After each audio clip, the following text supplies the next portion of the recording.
अस्सलाम वालेकुम बेटा। बेटा सेकंड चैप्टर जो है the foundation chapter is periodic table. तो इसको हमने स्टार्ट करना है और इसमें जो है थोड़ी सी डिटेलिंग है और इसकी बेस के ऊपर फाउंडेशन जो है इंशाल्लाह और अच्छी हो जाएगी। एटॉमिक स्ट्रक्चर के बाद सेकंड चैप्टर है हमारे पास। पीरियोडिक टेबल में एलिमेंट्स को अरेंज किया होता है according to their increasing proton number. तो elements are arranged according to their increasing proton number. अगर आप यहाँ पे चेक करें, ये हमने बनाया था पीरियोडिक टेबल, तो इसमें अगर देखें तो कंसेक्यूटिवली इंक्रीज कर रहा है एटॉमिक नंबर। तो इस तरीके से आपको कहीं पे ढूंढने का मसला नहीं होगा। 31 के बाद 32 आएगा एंड 34 के बाद 35 आएगा। ये कंसेक्यूटिव ऑर्डर है। और अगर आपको जेन्युइन पीरियोडिक दिखाते हैं तो उसमें भी आपको नजर आएगा कि ये नंबर तो कंसेक्यूटिव है, ये नंबर कंसेक्यूटिव है, लेकिन मास नंबर कंसेक्यूटिव नहीं है। तो if you see here you will see some gaps. तो हमारे पास 11 है, 12 है, 13 मिसिंग है यहाँ पर। इस तरीके से 15 मिसिंग है यहाँ पर 17 18 मिसिंग है। तो मास नंबर जो है उसके हिसाब से नहीं बल्कि एटॉमिक नंबर के हिसाब से इसको एलिमेंट्स को अरेंज किया होता है। द फर्स्ट थिंग इज कि पीरियोडिक टेबल में एलिमेंट्स को according to their atomic number के इंक्रीज किया अरेंज किया होता है ना। द सेकंड थिंग इज ये हमने यहाँ पर अगर गौर से देखें तो वर्टिकल कॉलम्स हैं इसमें और हॉरिजॉन्टल रोज हैं। ये जैसे आपके पास ये वर्टिकल कॉलम है, ये वर्टिकल कॉलम है, ये वर्टिकल कॉलम है। शुरू में पीरियोडिक टेबल बिल्कुल ऐसा नहीं था, बल्कि एक स्टेट स्ट्रिप थी और उसमें सारे के सारे एलिमेंट्स कंसेक्यूटिव ऑर्डर के हिसाब से रखे थे एटॉमिक नंबर के हिसाब से। लेकिन पता ये चला कि इनकी केमिकल रिएक्शंस जो हैं वो डिफरेंट टाइप के होते हैं। तो कंसेक्यूटिव ऑर्डर था सारे का सारा, जिसके लिए हम वर्किंग थोड़ी सी करके दिखा देते हैं आपको। तो होता ये था कि एक पूरी स्ट्रिप होती थी लंबी सी, और इसमें जो है हमने एलिमेंट्स को रखा होता था। जैसे यहाँ पर हमारे पास हाइड्रोजन आ गया, फिर हीलियम आ गया, फिर लिथियम आ गया, फिर बेरिलियम आ गया, फिर बोरॉन आ गया, कार्बन आ गया, nitrogen, oxygen, fluorine, neon, sodium, magnesium, aluminium, silicon, phosphorus, sulphur, chlorine, argon and potassium. इस तरीके से एलिमेंट्स बहुत सारे रखे हुए थे और उनके एटॉमिक नंबर जो है उसके हिसाब से रेंज किया था 1 2 एंड 3 एंड 4 एंड 5 6 7 8 9 10 11 12 13 14 15 16 17 18 एंड 19। इसके बाद लोगों ने काम करना शुरू किया उस वक्त ये सोच कि जब एलिमेंट्स का नंबर जो है वो ज्यादा होना शुरू हुआ। देखिए शुरू में तो एलिमेंट्स बहुत कम थे। लोग जानते थे गोल्ड को, लोग जानते थे आयरन को, लोग जानते थे सिल्वर को। तो एलिमेंट्स बहुत कम नोन थे। तो हुआ क्या कि फिर जिस जिस तरीके से रिएक्शन एलिमेंट्स डिस्कवर होना शुरू हुए तो ये स्ट्रिप की जो लेंथ थी वो बहुत इंक्रीज करती जा रही थी। नंबर वन प्रॉब्लम तो ये था कि this presentation was not good. Number two problem ये था कि इनका हो ये रहा था कि इनमें से कुछ एलिमेंट्स ऐसे हैं जिनकी प्रॉपर्टीज एक जैसी है। मतलब इन सबको अगर मैं यहाँ पे खड़ा करके इनके सबके साथ जो है मैंने इनको आग में फेंक दिया फॉर एग्जांपल, तो पता ये चला कि इनका जो रिएक्शन था आग में जाने के बाद, जो रिएक्शन इसका था वो रिएक्शन इसका भी था और वो रिएक्शन इसका भी था। तो इन सब ने एक जैसा रिएक्शन किया। तो हमने कहा कि यार ये तीनों जो हैं एक ही फैमिली के हैं, इनका रिएक्शन एक जैसा है। फिर हमने जब चेक किया इसमें मसला क्या आ रहा है, तो हमने यहाँ से अगर काउंटिंग करें तो इन दोनों में, इन दो एलिमेंट्स में जो डिफरेंस आ रहा है दैट इज 8। एटॉमिक नंबर जब 8 का इंक्रीज करता है उसके बाद ये चेंज आ रहा है। मतलब यहाँ से अगर हम शुरू करते हैं 1 2 3 4 5 6 7 8, एट्थ एलिमेंट जो है वो प्रॉपर्टी रिपीट कर रहा है। आगे चेक करें तो फिर वही वाला मामला हो रहा है। तो यहाँ पर 1 2 3 4 5 6 7 8, एट्थ एलिमेंट जो है वो प्रॉपर्टी रिपीट कर रहा था। इसी तरीके से सिर्फ इसमें नहीं हुआ बल्कि कुछ और में भी हुआ। सारों ने ऐसा कुछ किया। पता ये चला कि जो रिएक्शन इसने किया आग में जाके वही रिएक्शन इसने भी किया, इस बेस के ऊपर वही रिएक्शन इसने भी किया। तो हमने यहाँ पे जब देखा तो ये जो है यहाँ पर भी हर एट्थ एलिमेंट अपनी प्रॉपर्टी को रिपीट कर रहा था। हर एट्थ एलिमेंट जो है इंक्रीज इन एटॉमिक नंबर जब 8 आता था वो प्रॉपर्टी रिपीट हो रही थी। तो हमने कहा कि यार ये हीलियम, नियॉन एंड आर्गन ये एक फैमिली है। इनको हमने कह दिया फैमिली, जिसको हम ग्रुप बी कहते हैं, इनको हम ग्रुप्स भी कहते हैं। तो इसके सारे मेंबर्स जो है सेम केमिकल रिएक्शन शो करते हैं। तो पहला पहला मसला तो ये हुआ कि इन सारे एलिमेंट्स को हमने ग्रुप्स में डिवाइड कर दिया। जैसे इसको हमने ग्रुप 1 में डिवाइड कर दिया, इसको हमने ग्रुप 2 में ग्रुप 8 में डिवाइड कर दिया। इस तरीके से हमने इनके ग्रुप्स बना दिए। तो ये इस ग्रुप का नाम कुछ रख दिया, इस ग्रुप का नाम कुछ और रख दिया। तो इस तरीके से सारे एलिमेंट्स में ये मामला हो रहा था। और भी अगर एग्जाम्पल करना चाहें तो उसमें हो सकते हैं हमारे पास जो बेरिलियम ने किया वही मैग्नीशियम ने किया, तो यहाँ पर भी 8 का डिफरेंस आ रहा है। ठीक है, तो हमने इन सबको ग्रुप्स में डिवाइड कर दिया और इस तरीके से हमारे पास पीरियोडिक टेबल में ग्रुप्स बन गए। और ये जो है जैसे वर्टिकल कॉलम जो है इसको हम ग्रुप कहते हैं, ये इन सब की प्रॉपर्टीज, केमिकल प्रॉपर्टीज एक जैसी थी, तो हमने कहा कि एक ग्रुप है जिनकी सारी केमिकल रिएक्शन एक जैसे हैं। तो इस तरीके से हमारे पास वो जो लंबी स्ट्रिप थी उसकी बजाय जो है हम इस पैटर्न पे चले गए, ये भी एक ग्रुप हो गया और इनके टॉप पे लिखा हुआ है ग्रुप 1 ग्रुप 2 लिखा हुआ है। ठीक है जी, तो यहाँ पर हम वापस आते हैं। तो पहली बात तो ये है कि हमारे पास एक वर्ड आ रहा है यहाँ पर, इसका नाम पीरियोडिक टेबल क्यों रखा? इसका नाम पीरियोडिक टेबल इसलिए रखा क्योंकि रिपीटिशन हो रही थी केमिकल रिएक्शन की, तो it's a repetition of property after fix increase in proton number is called periodicity. तो हमारे पास हमने देखा हर 8th एलिमेंट जो है वो प्रॉपर्टी को रिपीट कर रहा था। जैसे यहाँ पर 8th है ये और ये 8th है, तो इनकी प्रॉपर्टी रिपीट हो रही थी, सिमिलर केमिकल रिएक्शंस आ रहे थे। सिमिलरली हमने हीलियम की बात की और आर्गन की, तो यहाँ पर भी 8 का डिफरेंस आ रहा है दोनों में और इनकी प्रॉपर्टी रिपीट हो रही है, तो इसलिए इस रिपीटिशन की वजह से इसका नाम पीरियोडिसिटी, पीरियोडिक टेबल रखा गया। इसके बाद आगे बढ़ते हैं तो हमारे पास ग्रुप्स आ जाते हैं। तो ग्रुप्स जो है हम किसको कहते हैं? ग्रुप्स हम कहते हैं इन वर्टिकल कॉलम को। ये तो हमारे पास यहाँ पे ग्रुप के साथ ऊपर लिखा भी हुआ है रोमन में कि कौन कौन से ग्रुप्स हैं। तो हमारे पास वी हैव 8 ग्रुप्स, 1 2 3 4 5 6 7 एंड 8। ये वाला पार्ट छोड़ देते हैं, इनकी प्रॉपर्टीज थोड़ी सी यूनिक होती है, अलग होती है, तो हमने ग्रुप को बोला। Vertical column in the periodic table are called groups. तो वर्टिकल जो कॉलम इनको ग्रुप्स बोलते हैं। Members of a group show similar chemical reaction. तो ये सारे के सारे एक जैसी रिएक्शन शो करेंगे, ये सारे के सारे एक जैसी रिएक्शन शो करेंगे, ये सारे के सारे एक जैसी रिएक्शन शो करेंगे। और हमने आपको एटॉमिक स्ट्रक्चर में पढ़ाया था कि अगर रिएक्शन एक जैसी शो करते हैं इसका मतलब, तो केमिकल रिएक्शन के लिए जो रिस्पॉन्सिबल होता है दैट इज इलेक्ट्रॉन्स, बताया था आपको। Now they show similar chemical reaction, इसलिए हम इनको कहते हैं फैमिली या ग्रुप। सेम केमिकल रिएक्शन की वजह क्या होगी? They have same number of outer electrons. इनके आउटर में जितने इलेक्ट्रॉन्स होंगे वो सारे सेम होंगे। इसके 1 ग्रुप का है, इसके आउटर में 1 होगा, इसके आउटर में 1 होगा, इसके भी आउटर में 1 होगा, इसलिए इन सबकी केमिकल प्रॉपर्टी सेम है। And these are electrons, outer electrons. तो outer electrons are responsible for chemical reactions. इनके रिएक्शन सेम होने की वजह इनके आउटर में सब में 1 है। इस तरीके से अगर कोई ग्रुप 5 इससे 4 से बिलोंग करते हैं, इसके आउटर में 4 इलेक्ट्रॉन्स होंगे, जिसलिए इन सबकी केमिकल रिएक्शन एक जैसे हो जाएंगे। इसके ग्रुप 7 में आपके पास 7 इलेक्ट्रॉन्स होंगे सब में, जिसकी वजह से इनके सबके केमिकल रिएक्शन एक जैसे हो जाएंगे। तो केमिकल रिएक्शन जो है वो डिपेंड करते हैं किस चीज के ऊपर? Same number of outer electrons के। Outer electrons is equal to responsible for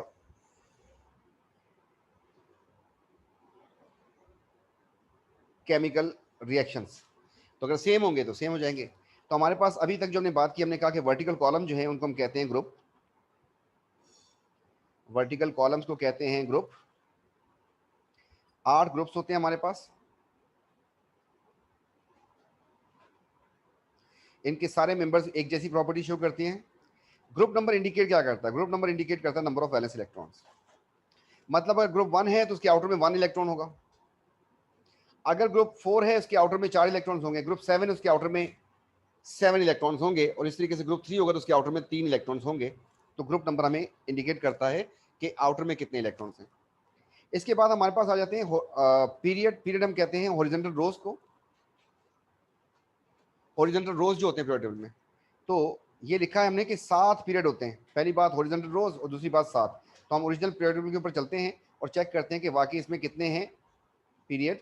तो अगर हम काउंटिंग करते हैं तो हमारे पास 1 हो गया, 2 3 4 5 6 और 7। तो वी हैव 7 पीरियड्स। 7 पीरियड्स है हमारे पास। तो इनको कहते हैं हम, इनको हम कहते हैं पीरियड। एक पीरियड हो गया, 2 और 3 4 5 6 एंड 7। तो वी हैव 7 पीरियड्स। इनको हम इग्नोर कर देंगे, ये हमारे पास नहीं है अभी। ठीक है, तो there are 7 periods in the period table, ये भी बात हो गई। इसके बाद जो है पीरियड नंबर क्या इंडिकेट करता है? पीरियड नंबर इंडिकेट करता है शेल्स कितने ऑक्यूपाइड हैं, कि उसने शेल्स कितनी ऑक्यूपाई किए हमें। इसका मतलब ये हुआ कि हम वापस चलते हैं यहाँ पर।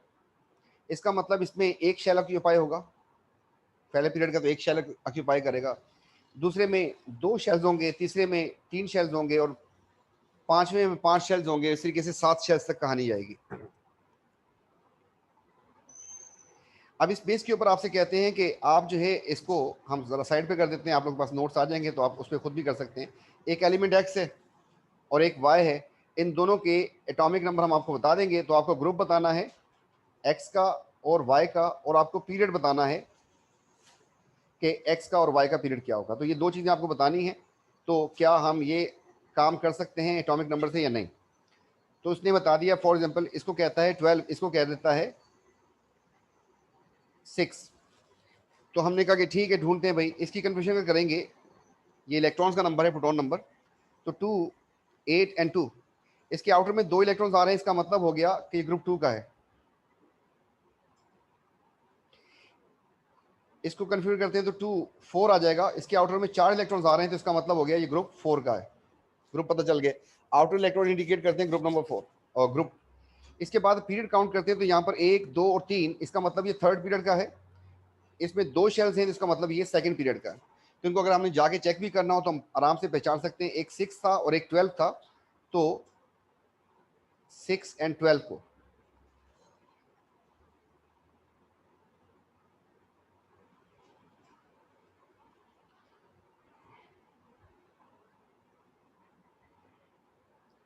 तो ये जो हमने किया था काम, इसको हम यहाँ से उठा के और आपको दिखा देते हैं कि वाकई हमने सही निकाला है या नहीं। या हमने इसको कॉपी किया, यहाँ पे आपके सामने पेस्ट कर देते हैं इसको, ताकि आप लोग देख सकें कि वाकई इसमें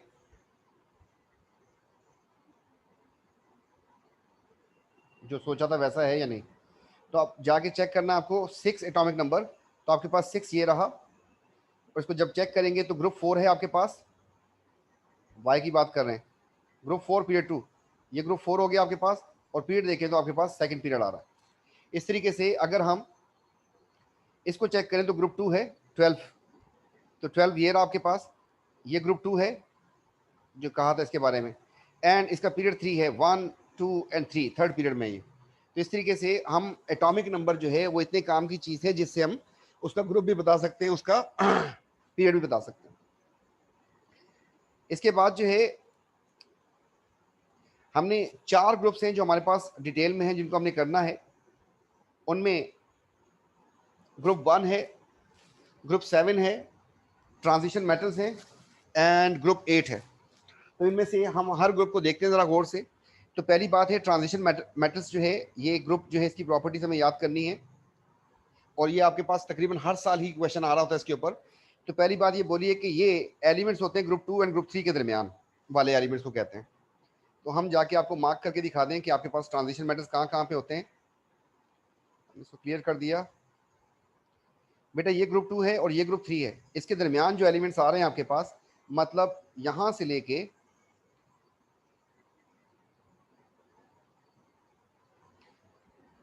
इनको हम कहते हैं ट्रांजिशन मेटल्स। ये मेटल्स हैं, मेटल की सारी प्रॉपर्टीज होती है, सॉलिड होते हैं सिवाय मरकरी के, good conductor of heat, electricity, malleable, ductile, सारी प्रॉपर्टीज। लेकिन हमें इनकी वो प्रॉपर्टीज देखनी है जो इन मेटल्स को बाकी मेटल से अलग बनाते हैं। मेटल्स तो आपके पास ये भी हैं और मेटल्स आपके पास ये भी हैं, तो आपको इनसे अलग मतलब प्रॉपर्टीज इसकी, ये भी मेटल्स हैं आपके पास सारे के सारे। तो आपको सिर्फ इनकी प्रॉपर्टीज ऐसी देखनी है, कौन सी प्रॉपर्टीज इनमें ऐसी हैं जो इनको बाकियों से अलग करती हैं। तो इनकी जो प्रॉपर्टीज है, नंबर 1, ये बनाते हैं coloured compounds. Number 1, they form coloured compounds. इनके सारे कंपाउंड्स कलर्ड होते हैं। तो आपको दुनिया में जितने भी कलर नजर आते हैं वो या तो ट्रांजिशन मेटल के कंपाउंड्स हैं या वो ऑर्गेनिक डाइज होती हैं। इसकी एग्जांपल्स जो है आपके पास, FeSO4 जो है वो ग्रीन होता है, CuSO4 जो है वो आपके पास ब्लू होता है, जो हम टाइमली एग्जांपल बाद में टाइमली याद कर लेंगे। इस तरीके से KMnO4 जो है ये पर्पल कलर का होता है। तो इस तरीके से इनके सारे कंपाउंड्स कलर्ड होते हैं। तो अगर आपसे कभी कहे कि कलर्ड कंपाउंड कलर है सब्सटेंस, तो इसका मतलब वो ट्रांजिशन मेटल का कोई कंपाउंड होगा। नंबर 2 प्रॉपर्टी जो इसकी है वो ये है कि दे हैव वेरिएबल वैलेंसीज। मतलब अगर ग्रुप 2 का है मैग्नीशियम, इसकी वैलेंसी हमेशा +2 होगी मैग्नीशियम की। 2 है, इसको बोले कि 1 बना के दिखा दे तो ये बोलेगा सॉरी। इसको बोले कि +3 बना के दिखा दे तो ये नहीं बना सकता, सिर्फ 2 में ही रहेगा। इसकी वेरिएबल वैलेंसीज नहीं होती, सिर्फ फिक्स वैलेंसी होती है। जबकि इनमें अगर आप आयरन को देखें तो आयरन जो है वो +2 भी बनाता है, +3 भी बनाता है। अगर आप कॉपर की बात करते हैं तो कॉपर +1 भी बनाता है एंड कॉपर +2 भी बनाता है। तो इनकी वैलेंसीज जो है वो चेंज हो रही होती है। तो ये भी प्रॉपर्टी इन्हीं की है, किसी और की नहीं है। एंड थर्ड प्रॉपर्टी जो है वो ये है कि they act as a catalyst, act as a catalyst. ये कैटलिस्ट के तौर पे काम करते हैं, ये भी उनके कंपाउंड्स भी। मतलब अगर हम बात करते हैं, आयरन भी कैटलिस्ट के तौर पे यूज होता है और आयरन ऑक्साइड भी कैटलिस्ट के तौर पे यूज होता है। ये दोनों जो है कैटलिस्ट के तौर पे यूज होते हैं। इस तरीके से वेनेडियम भी कैटलिस्ट के तौर पे यूज होता है, वेनेडियम पेंटाऑक्साइड भी कैटलिस्ट के तौर पे यूज हो सकता है। तो ये खुद भी कैटलिस्ट के तौर पे काम कर रहे होते हैं और इनके कंपाउंड भी कैटलिस्ट के तौर पे काम कर रहे होते हैं। कैटलिस्ट कोई ऐसा सब्सटेंस होता है जो स्पीड अप कर देता है किसी केमिकल रिएक्शन को।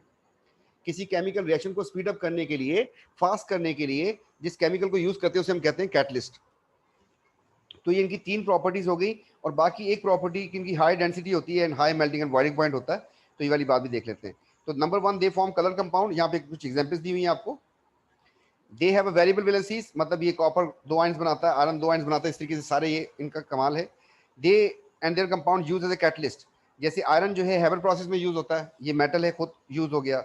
एंड कॉन्टैक्ट प्रोसेस जो है हमारे पास, जिसमें सल्फ्यूरिक एसिड बनाते हैं, वहां पर इसका कंपाउंड यूज हुआ। तो ये आपके पास एलिमेंट खुद यूज हो गया, मतलब मेटल, जबकि ये इसका कंपाउंड भी यूज हो सकता है कैटलिस्ट के तौर पे।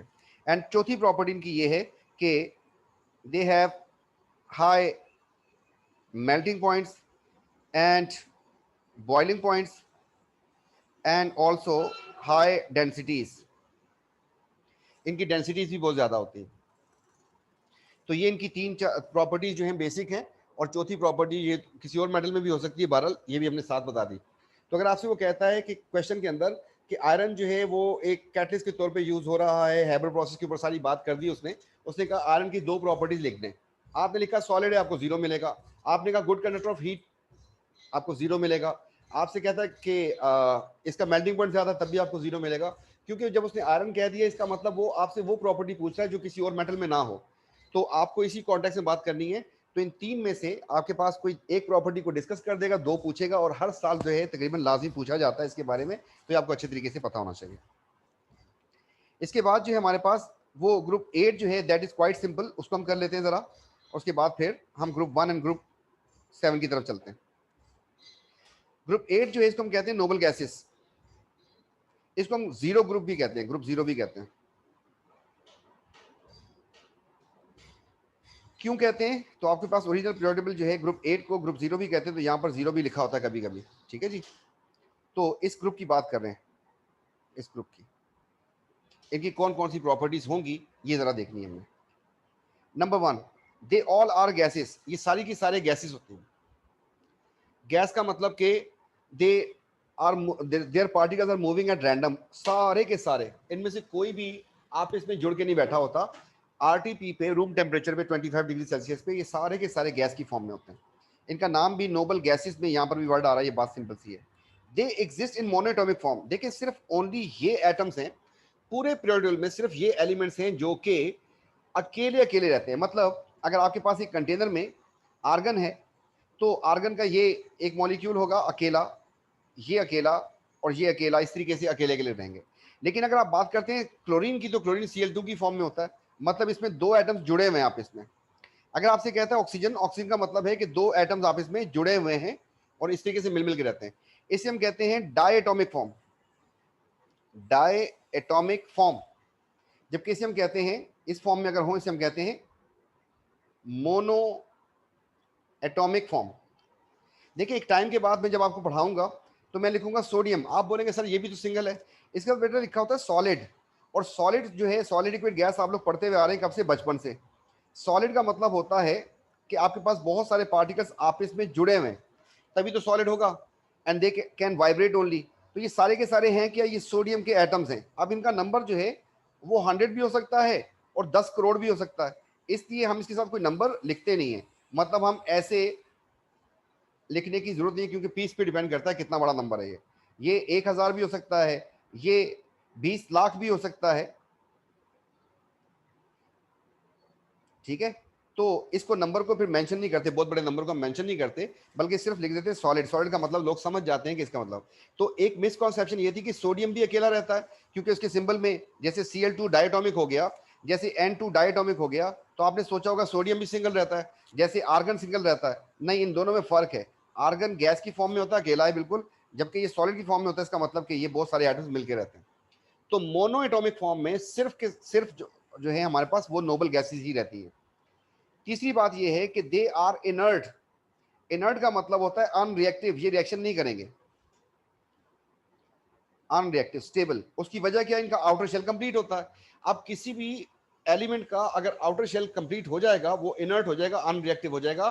फिर आप जो है उसको ऑक्सीजन से रिएक्शन करवाए, नहीं रिस्पॉन्ड करेगा। आग में फेंके, रिएक्शन नहीं करेगा। आप उसके ऊपर कोई भी चीज कोलाइड करवा दे उससे, तो किसी भी तरीके से वो रिएक्शन नहीं करेगा, रिएक्ट नहीं कर रहा होता। उसकी वजह क्या है? इनका आउटर शेल कंप्लीट होगा। दे have a low melting point, boiling point. ये बात अंडरस्टूड है, क्योंकि अगर वो गैसेस हैं तो उनके मेल्टिंग एंड बॉइलिंग पॉइंट तो लो ही होंगे। And which increases down the group.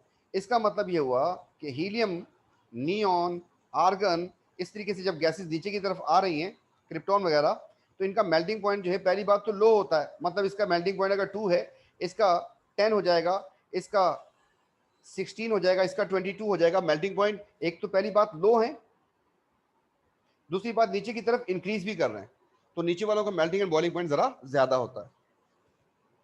फिर इनके यूजेस की बात करते हैं, तो हीलियम जो है उसको यूज करते हैं हम फिलिंग बलून्स में। उसकी वजह क्या है? लाइट है और इनर्ट है। तो आपके पास जो बलून्स होते हैं उसमें आपने देखा होगा नीचे जो है एक यहाँ पे लोग बैठते हैं, उसके बाद जो इस बलून के अंदर यहाँ पर आग भी जल रही होती है। जब आग जल रही होती है तो गैस जो है, लाइटर गैस यूज करनी होती है, and lighter gas we use helium. अच्छा, अब इस आग की वजह से ये जो हमने यहाँ पर फायर लगाई हुई है, जिसकी वजह से वो हीट अप हो रहा है, मतलब एयर को जो है हीट किया, जिसकी वजह से वो ऊपर की तरफ जा रहा है। और अगर हीलियम होगी तो उसको रिएक्शन भी नहीं करना। तो इसको लाइट वेट की वजह से, लाइट होने की वजह से और इनर्ट होने की वजह से बलून्स में फिल करते हैं इसको। नियॉन को यूज करते हैं एडवर्टाइजिंग लाइट्स में। तो ये जो कलर्ड लाइट्स होती है पूरी ट्यूबलाइट की फॉर्म में, तो आपके पास उसमें हम इसको यूज कर रहे होते हैं नियॉन को। यहाँ पर हम अगर देखते हैं कि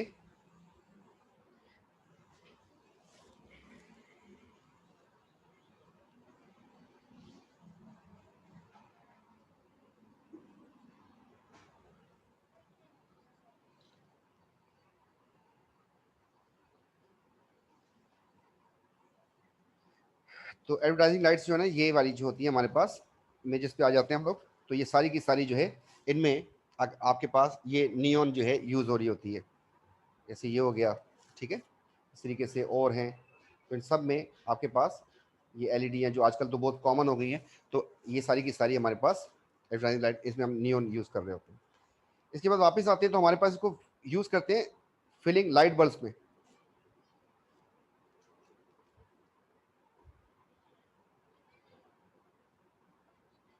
तो इसको हम लाइट बल्ब में फिल करते हैं। लाइट बल्ब जो है भी आपके पास से हट चुका है, मतलब बहुत ऑब्सोलीट हो गया। हमारे पास सारे के सारे एनर्जी सेवर्स वगैरह आ गए, जिसमें टंगस्टन का फिलामेंट होता था।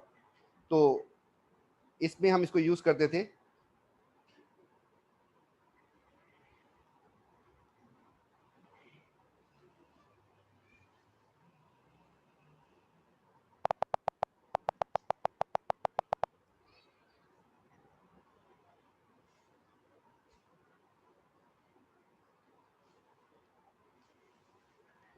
तो पहले बल्ब जो है हमारे पास कुछ ऐसे होते थे, और इसमें जो है आपके पास एक फिलामेंट बना होता है।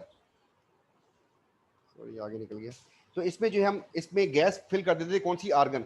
जब ये ग्लो कर रहा होता है, जैसे इसकी बात करते हैं, जब ये ग्लो कर रहा होता है तो इसमें जो है हीट बनी होती है। तो अगर ऑक्सीजन होगी तो वो इससे रिएक्शन कर जाएगी। उस रिएक्शन को अवॉइड करने के लिए जो है हम क्या करते हैं, इसमें आर्गन भर देते हैं इसको, जब बिल्कुल पैक कर रहे होते हैं, ताकि जो है वो अगर ऑक्सीजन हो तो वो इस फिलामेंट से रिएक्शन करके इसका ऑक्साइड बन जाएगा। तो उससे बचाने के लिए जो हम इसको इनर्ट एनवायरनमेंट प्रोवाइड करने के लिए जो है हम इसमें आर्गन जो है वो फिल कर देते हैं।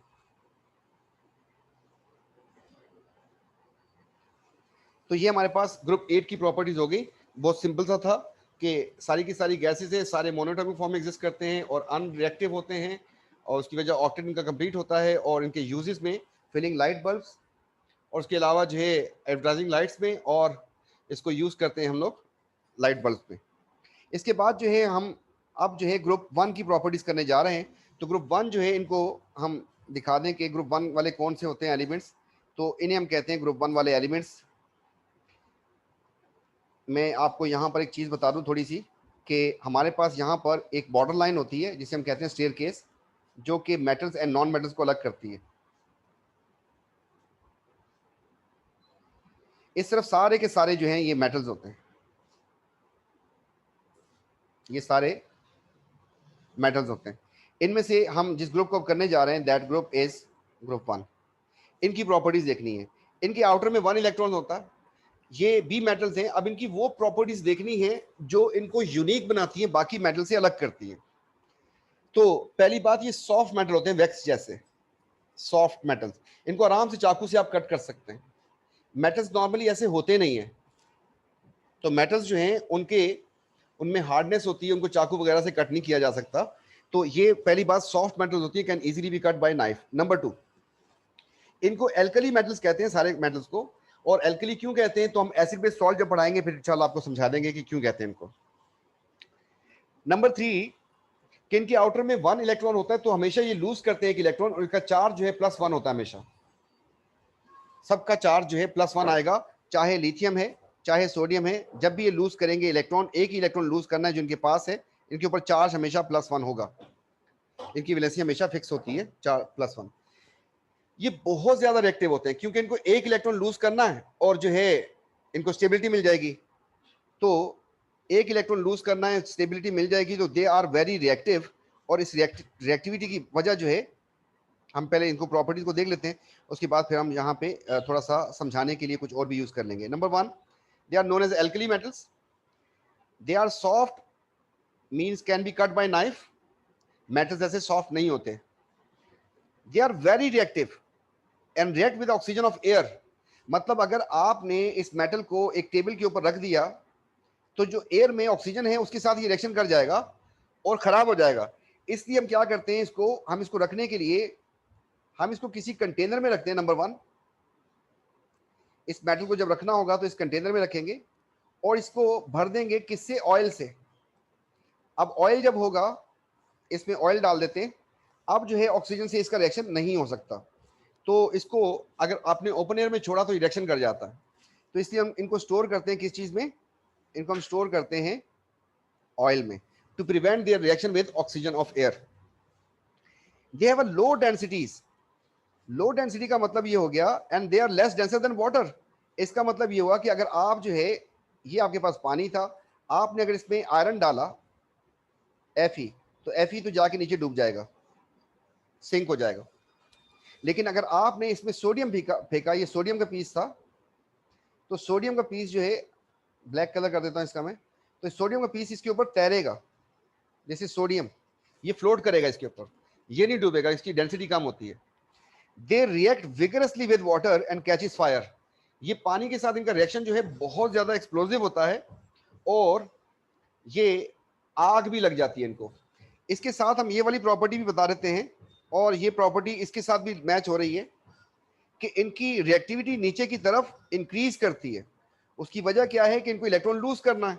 अगर हम ऊपर देखें तो ऊपर वाले जो हैं उनका साइज छोटा होता है, जो नीचे वाले होते हैं उनका साइज बड़ा होता है।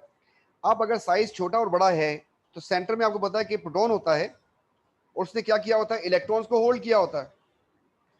ये इलेक्ट्रॉन इसका है, ये इलेक्ट्रॉन इसका है, इनको होल्ड किया है। इसमें जो है आपके पास फोर्स जो है काफी स्ट्रांग है क्योंकि छोटा साइज था, जबकि यहाँ पर ये फोर्स वीक हो जाएगी।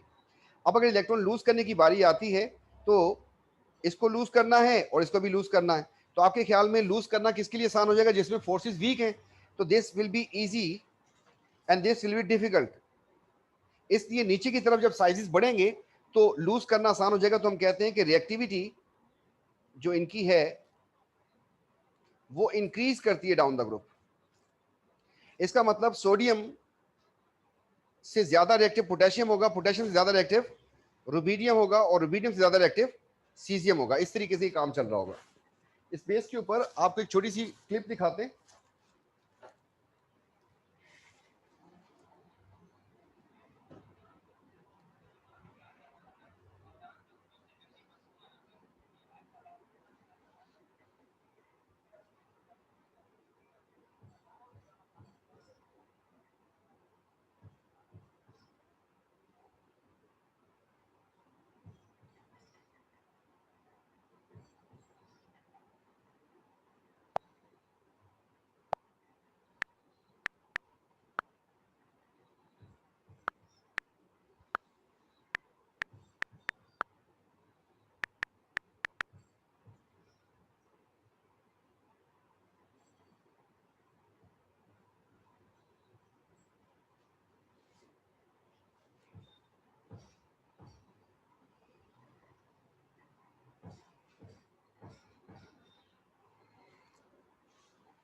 तो इसमें